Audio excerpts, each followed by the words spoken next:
My fiancée suddenly started pressuring me for a three-way, but when I secretly checked her phone, she was already letting another guy go all the way with her, so I cancelled the wedding and showed her the way out. Posted by you/RadiantRub1212. I, 24M, recently proposed to my now ex-fiancée, 23F, after 2 years of dating. We met through mutual friends at work. We started talking as friends, went on dates, and on New Year's Eve, we officially started dating. At the beginning of our relationship, she mentioned this guy, Marvin. According to her, Marvin has always had a crush on her, and during the first few months of our relationship, he texted her several times, asking her to leave me and give him a chance. We used to talk about how pathetic this guy was and how she despised him for suggesting she would leave me for him. I must clarify, I'm nothing special, I'm a short, Asian, nerdy guy. Time went by, and after 2 years of dating, I decided to propose to her. So, on New Year's Eve, I gave her the ring, and she said yes in front of her whole family. I had some money saved, she doesn't work, so I started looking for venues, catering, invitations, decor, and everything. I spent a large amount of money, as her parents were not in a position to help with the expenses, and I had enough savings to handle this comfortably. One day, while we were running errands, we started talking about having a three-way. We're in our 20s, so there are a lot of things we want to try. We discussed for a while how we could find someone, and she quickly said, I have someone in mind. I asked who, and she replied, Marvin. I know that was the first red flag, but I let it pass. I asked why him, and she just answered that she was physically attracted to him. I asked why she would say she hated him at first and then choose him as her first option for a three-way, and she replied it was only a one-time thing.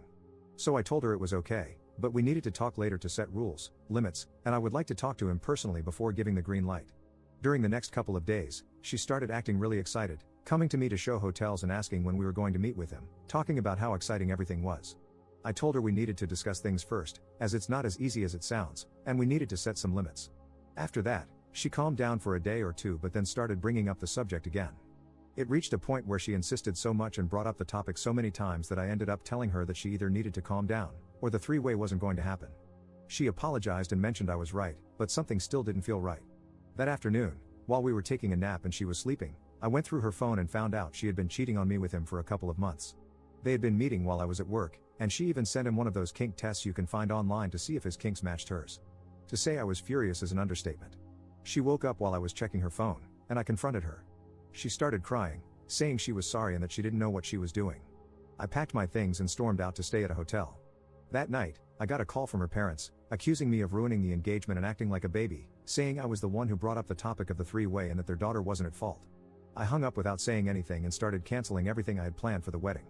She called me the next day, apologizing and asking me to come back. Her whole family has been sending texts, telling me to man up and insisting that I was the one at fault, urging me not to break off the engagement. Am I the jerk for canceling everything? Update 2 days later. Hey guys, thanks for everyone's advice. I appreciate both the support and the mean comments. Both perspectives were helpful. Now, let me address just a few things before I continue.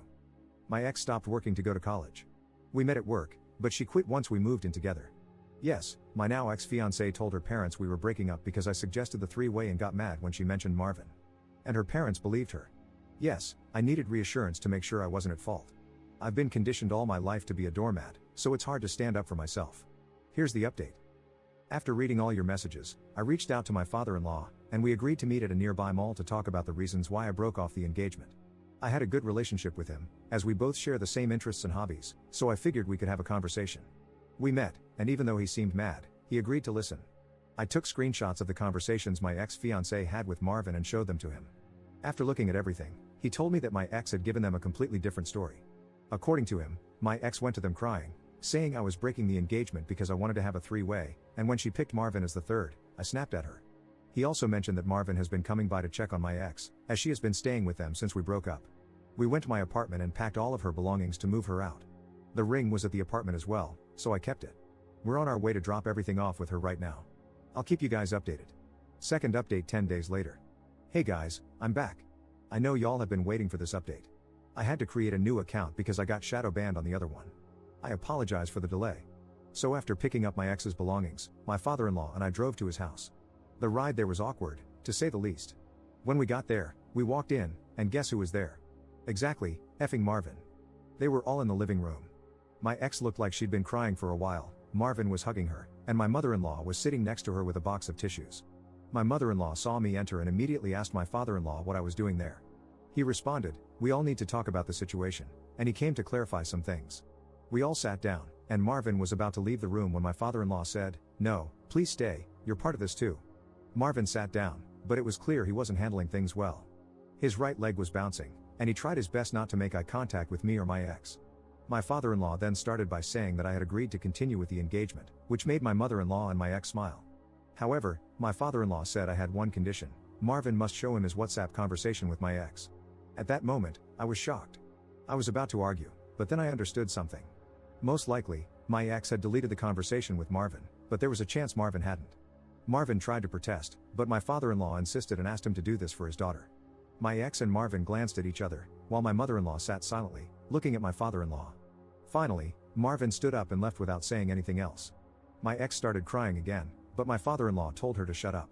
He said I had shown him the screenshots of their conversations and that he was disappointed to have raised a cheater. My mother-in-law was in disbelief, so I showed her the screenshots too. Both of them screamed at my ex, asking how she could do something like that, especially on top of lying to their faces. In the end, my father-in-law went outside to unload her belongings in the driveway and told her to find somewhere else to stay, as she was no longer welcome there. My father-in-law apologized to me and said he would like to keep in touch to make sure I was okay. I came back home after all that happened feeling empty, not gonna lie. I think it was the adrenaline wearing off. I got one call from my ex, but I didn't answer. I blocked her number and spoke with security at my building to make sure she's trespassed if she comes by. I also posted on Facebook and Instagram about what happened and made sure to include the screenshots of the conversation, just so she can't twist the situation with friends and family. I'll be getting most of my money back after canceling the venue, catering, and other arrangements, so I'm planning to move to another state. I also got some STD tests done, and thankfully, I'm clean. I'll be selling the ring to recoup some of my money as well. That's the update for now. I don't think I'll be updating anymore, but I want to thank everyone for your comments, both good and bad. Hopefully, things will start to get better from here.